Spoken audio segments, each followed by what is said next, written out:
नमस्कार, मैं सीके वकील डिप्टी डायरेक्टर हूँ डायरेक्टरेट ऑफ एम्प्लॉयमेंट में। और आज जिस कोर्स में हम बात करेंगे, ये कार्यक्रम है, बहुत अहम कार्यक्रम है, युवा संगम कार्यक्रम। इसको हम कैसे आयोजित करें, इस कोर्स से आप सीखेंगे। तो सबसे पहले ये जाने युवा संगम है क्या। तो युवा संगम 3 अलग अलग योजनाओं को इकट्ठा एक छत पे लाने का नाम है युवा संगम, क्योंकि ये तीनों योजनाओं युवाओं से जुड़ी हुई थी। मुख्य जो 3 योजनाएं थी, युवाओं को स्वरोजगार, रोजगार और अप्रेंटिसशिप के जो अवसर हैं उनको एक स्थल पर उपलब्ध कराना इसका उद्देश्य है मुख्य रूप से। और यह जो पहल है युवा संगम की, यह युवाओं को नई उड़ान और उनके भविष्य को सशक्त बनाने की दिशा में एक महत्वपूर्ण कदम है। युवाओं के लिए स्वरोजगार, रोजगार और अप्रेंटिसशिप के लिए अवसर प्रदान करने के लिए एक प्रतिबद्ध कार्यक्रम है। इस कोर्स से हम सीखेंगे कि किस प्रकार युवा संगम कार्यक्रम के माध्यम से युवाओं को एक ही स्थान पर रोजगार, स्वरोजगार और प्रशिक्षण, अप्रेंटिसशिप के अवसर उपलब्ध कराए जाते हैं। इस कार्यक्रम की योजना कैसे बनाई जाती है और इसमें विभिन्न सरकारी विभागों की आपसी समन्वय की क्या भूमिका होती है, कि प्रचार प्रसार की रणनीतियां कैसे बनाई जाती हैं ताकि ग्रामीण और शहरी क्षेत्रों के अधिक से अधिक युवाओं तक जानकारी पहुंचे।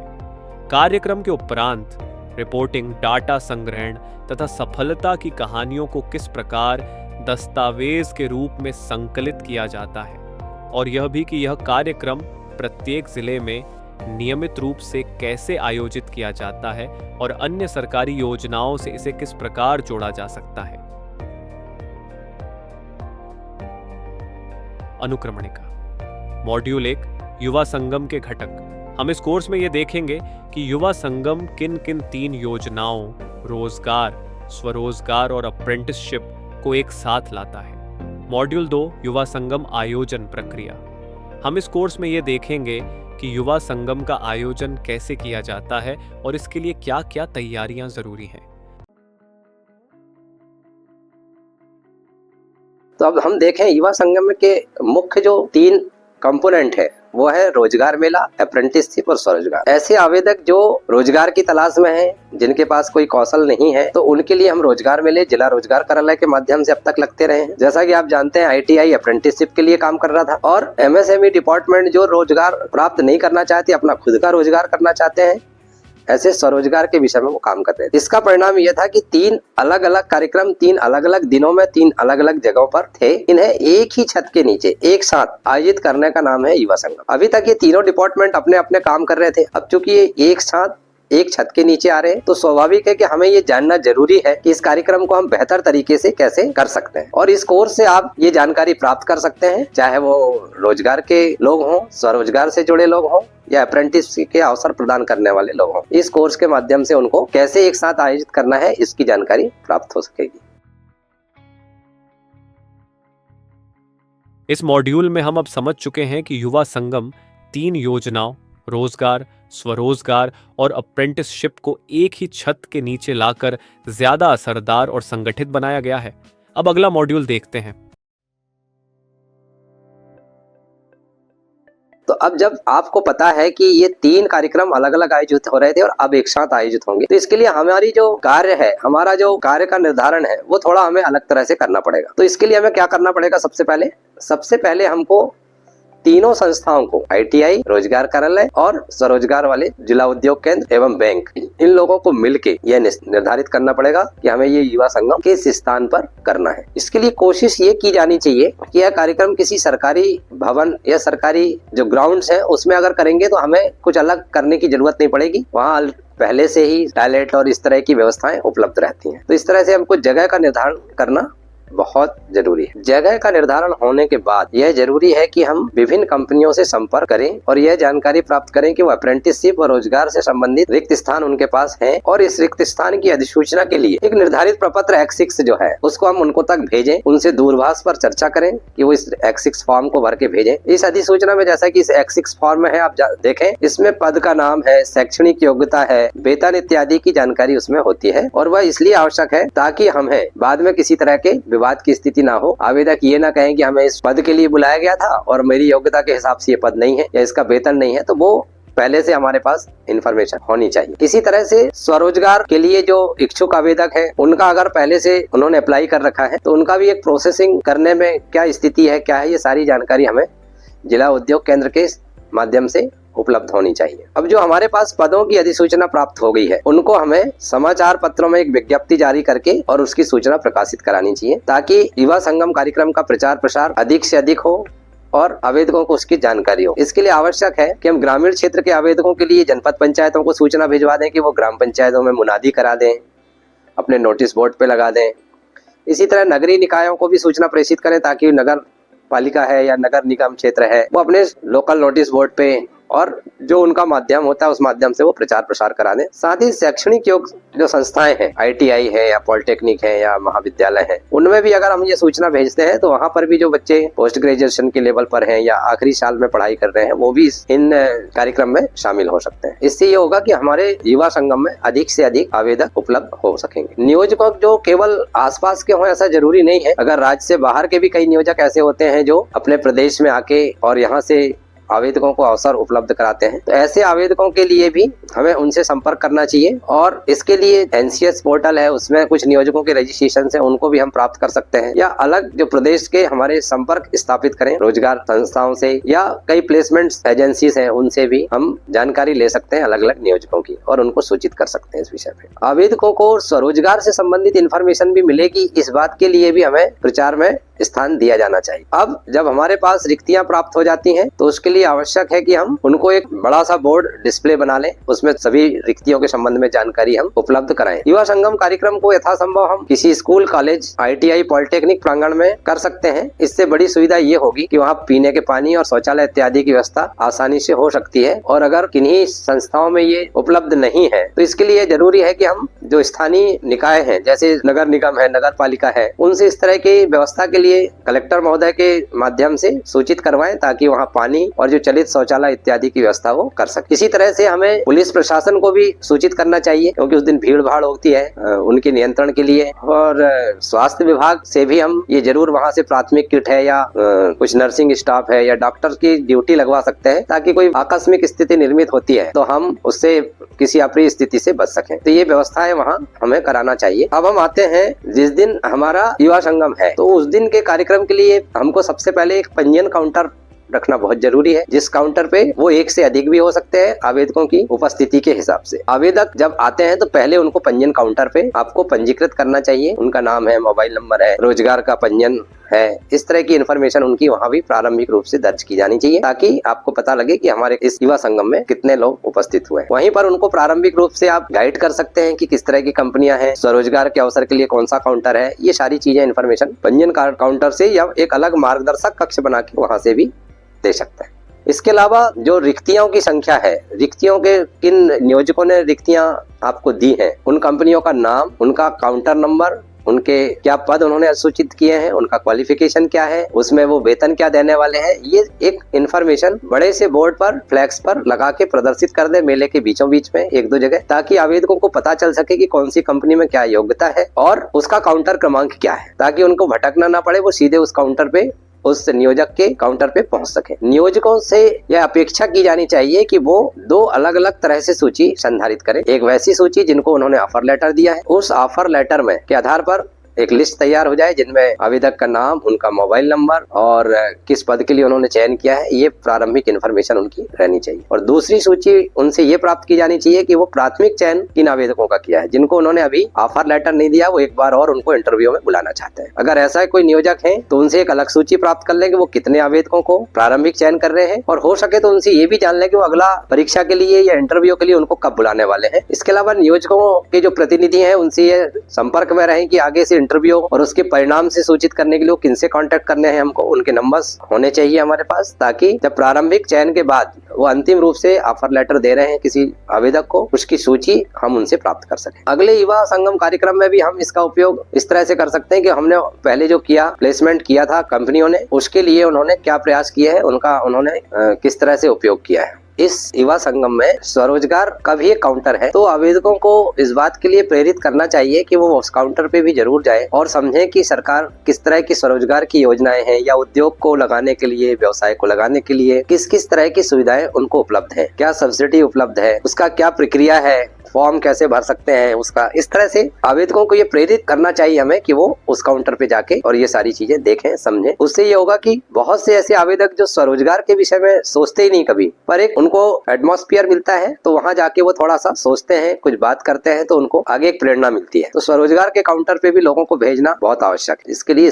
विशेष रूप से हमें प्रयास करने चाहिए। इस कार्यक्रम में के पूर्व हमें स्थानीय जनप्रतिनिधियों को सूचित करना चाहिए इस कार्यक्रम में उपस्थित होने के लिए, ताकि वो देख सकें किस तरह से इसका आयोजन हो रहा है, किस तरह से आवेदकों का चयन किया जाता है। और इस कार्यक्रम में अगर आपकी सूचना के आधार पे, आपके आमंत्रण के आधार पे कोई जनप्रतिनिधि आते हैं तो उनको उनके प्रोटोकॉल के हिसाब से उनको उनका स्वागत करें, उन्हें विधिवत स्टॉल का भ्रमण कराएं, उनको नियोजकों से बातचीत करवाएं कि वो किस तरह के ऑफर दे रहे हैं, किस तरह से उनका वेतन दे रहे हैं। ये सब वो बात करने से इससे ये होगा कि जनप्रतिनिधियों पर भी ये बात जाएगी कि नहीं, किस तरह का प्रक्रिया हो रही है, किस तरह से लोगों को लाभान्वित किया जा रहा है। तो एक अच्छा माहौल बनता है, एक अच्छा मैसेज बनता है। इस कार्यक्रम के दौरान जिन भी बच्चों को ऑफर लेटर प्राप्त हो रहे हैं उनका भी हमें ट्रैक करना है, उनको भी हमें देखना है और ऐसे कुछ बच्चों से, ऐसे कुछ आवेदकों से हमें उनकी बातचीत रिकॉर्ड करवा सकते हैं जिन्होंने इस कार्यक्रम में आके वो लाभान्वित हुए। साथ ही साथ उनकी जो सफलता की कहानी है, जिसमें उनका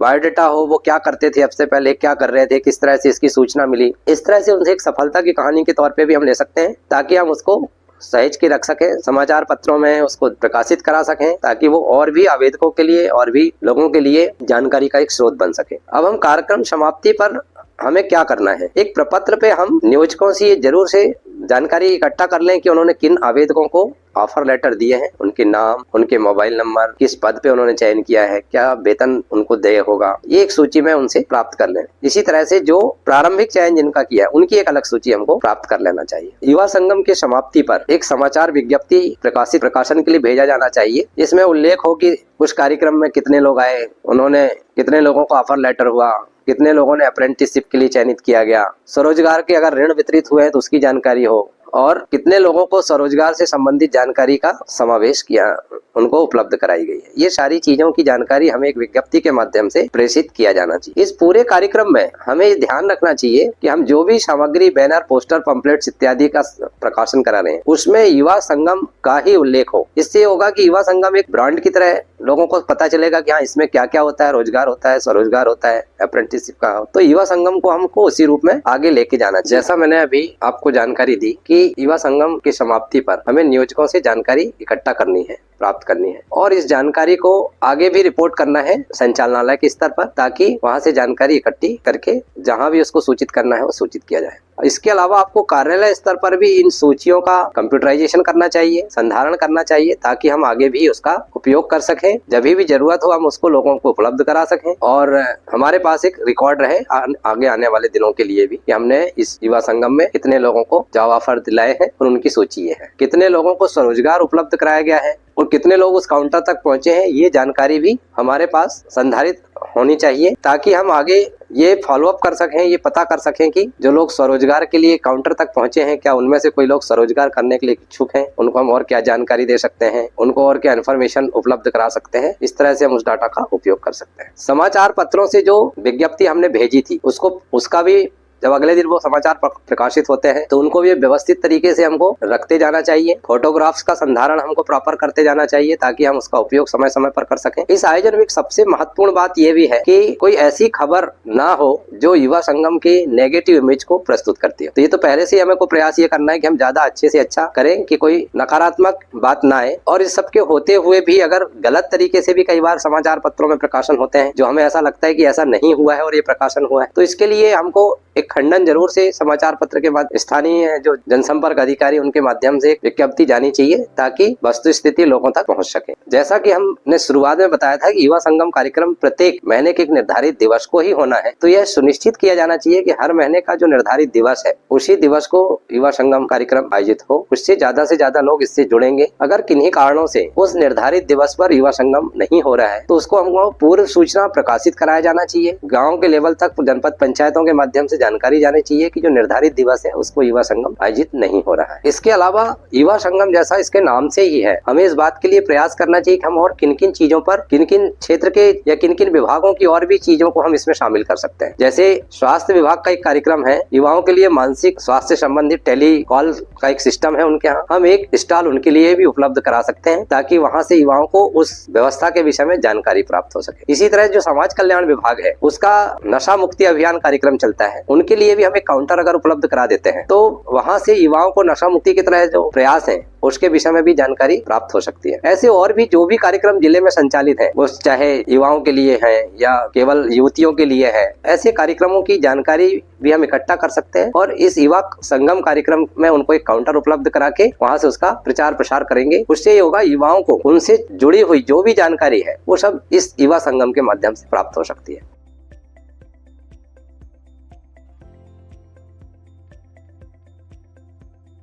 इस मॉड्यूल में हम अब समझ चुके हैं कि युवा संगम कार्यक्रम को सफल बनाने के लिए हमें स्थान चयन से लेकर कंपनियों से संपर्क, प्रचार प्रसार और आयोजन के दिन की हर व्यवस्था मिलकर एक साथ और योजनाबद्ध तरीके से करनी होती है। अब हमारे आखिरी मॉड्यूल पे चलते हैं। अंत में अगर हम देखें तो ये जो कार्यक्रम है पूरा युवा संगम का, ये सतत कार्यक्रम है ये, और ये रोजगार, स्वरोजगार और अप्रेंटिसशिप के लिए मध्य प्रदेश सरकार के जो प्रयास है उनका एक एकीकृत है, इसलिए इसको सतत करते रहने की जरूरत है। इसमें नियोजकों का बड़ा योगदान है, तो सतत अगर हम नए नए नियोजकों को अपने इस युवा संगम के लिए जोड़ते हैं तो सतत एक सर्वे जैसा करते रहना चाहिए। सतत इस बात की ध्यान रखना चाहिए कि हम अपनी नियोजकों की सूची कैसे बढ़ा सकते हैं, उसके लिए नए उद्योग पंजीकृत हो रहे हैं या श्रम विभाग से अगर जानकारी प्राप्त कर सकते हैं कि नए कौन से संस्थान जुड़ रहे हैं, तो इससे ये होगा कि हम युवा संगम में नए से नए नियोजकों को शामिल करते जाएंगे, युवाओं को नई नई रिक्तियों के विषय में जानकारी दे पाएंगे। इसके अलावा कौशल विकास के जो बहुत शॉर्ट टर्म कार्यक्रम चल रहे हैं, जो 6 महीने के, 3 महीने के, जिनमें भी युवा प्रशिक्षित होके एक अपने कैरियर को नई दिशा दे सकते हैं, तो ऐसे भी जानकारी देने के लिए हमारे पास एक काउंटर अलग होने चाहिए ताकि आवेदकों को ज्यादा से ज्यादा योजनाओं का, ज्यादा से ज्यादा उनके लिए जो लाभान्वित करने वाली चीजें हैं उनकी जानकारी हो सके। तो इस कार्यक्रम में हमने देखा कि हम किस तरह से इस कार्यक्रम को आयोजित कर सकते हैं। इस कोर्स से आशा है आपको ये समझने में मदद मिलेगी कि युवा संगम कार्यक्रम क्या है, इसको हम कैसे ऑर्गेनाइज कर सकते हैं, इसको हम कैसे आगे लेके जा सकते हैं, इसका डॉक्यूमेंटेशन हमें कैसे करना है और हमें कैसे इसकी रिपोर्टिंग करनी है। ये सारी चीजें आप इस वीडियो के माध्यम से आशा है आप सीख पाए होंगे। और इसके साथ में एक एग्जाम का मॉड्यूल भी है, अगर आप उस एग्जाम को जो ऑनलाइन ही है आप करते हैं, पूर्ण करते हैं, तो आपको एक सर्टिफिकेट्स भी इसके माध्यम से प्राप्त हो जाएगा। धन्यवाद। हमने इस कोर्स से ये सीखा कि युवा संगम कार्यक्रम 3 योजनाओं, रोजगार, स्वरोजगार और अप्रेंटिसशिप को एक मंच पर लाकर आयोजित किया जाता है। इन तीनों विभागों को आपसी तालमेल से कार्यक्रम की योजना बनानी होती है। कार्यक्रम के लिए उपयुक्त स्थान का चयन और जरूरी सुविधाओं की पहले से व्यवस्था जरूरी है। कंपनियों से रिक्त पदों की जानकारी लेकर अधिसूचना जारी करना जरूरी होता है। अधिक से अधिक युवाओं को जोड़ने के लिए प्रचार प्रसार ग्राम पंचायत, नगर निकाय और शिक्षण संस्थानों तक किया जाना चाहिए। आयोजन के दिन पंजीयन काउंटर, सूचना बोर्ड और लॉजिस्टिक व्यवस्थाएं सुनिश्चित करना बेहद जरूरी होता है।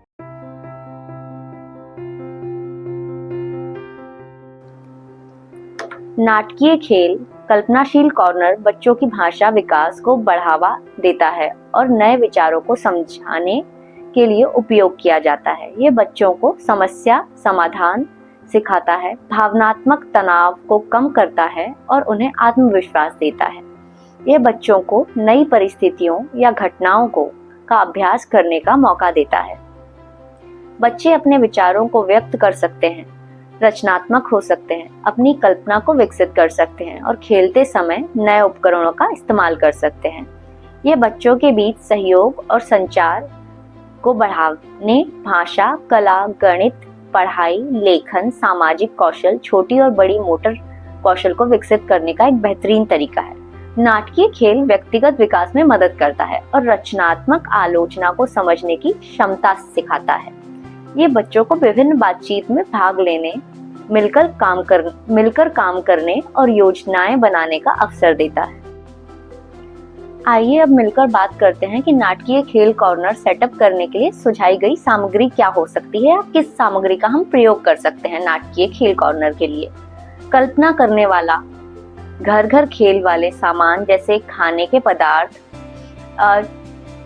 रसोई के सामान, कठपुतली और मुखौटे। दुकान खेल वाले सामान, रसोई के सामान और खाना पकाने का खेल। पोशाक पहनने के कपड़े, गुड़िया और गुड़िया के सहायक सामान, नकली पैसा, रुपए, प्लास्टिक के गहना, अखबार, कूपन, फोटो, कम लागत और बिना लागत वाली सामग्री। इस मॉड्यूल में हमने क्या सीखा? इस मॉड्यूल में हमने देखा कि नाटकीय खेल कार्नर बच्चों की भाषा, विकास, समस्या समाधान और आत्मविश्वास को बढ़ावा देता है। यह बच्चों को नई परिस्थितियों का अभ्यास करने और उनकी कल्पना को विकसित करने का मौका देता है।